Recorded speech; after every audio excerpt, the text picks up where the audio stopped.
semuanya, kami dari kelompok 1 ingin menjelaskan tentang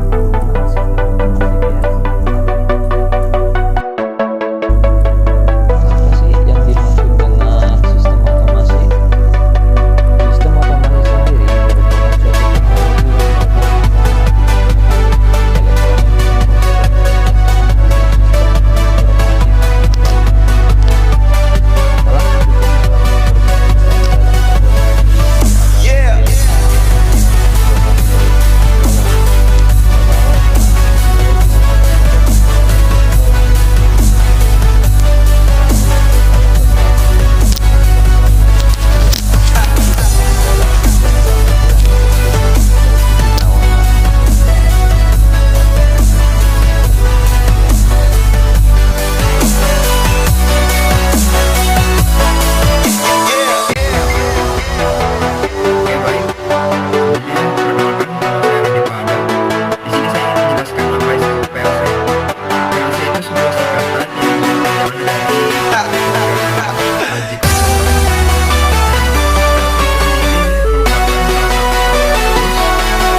dan membuat perangkat output yang akan saling atau bisa terhubung antara antara satu dengan yang lainnya untuk menyelesaikan dari proses otomasi dalam sistem industri tersebut.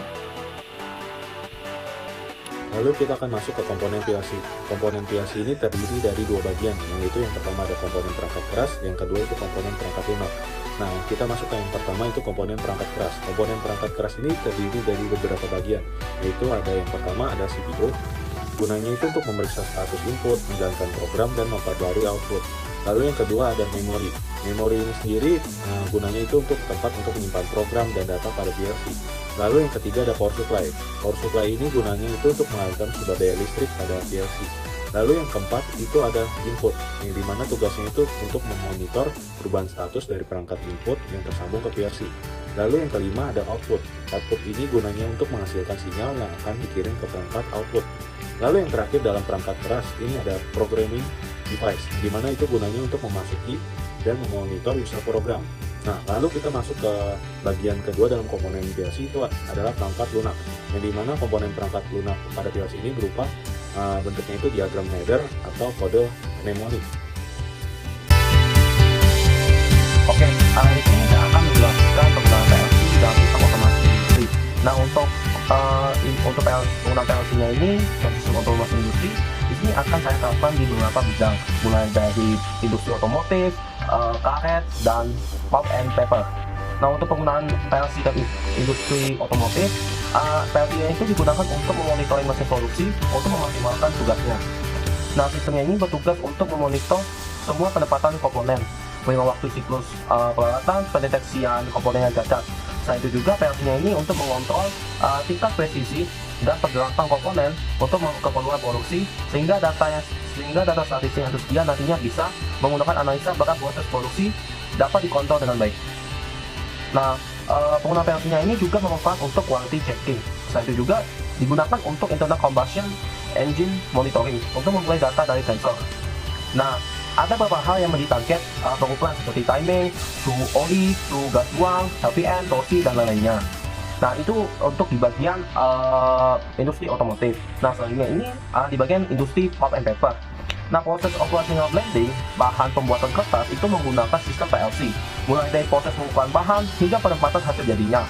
Nah, penggunaan PLC ini memungkinkan petugas untuk mengontrol setiap proses dan bahan.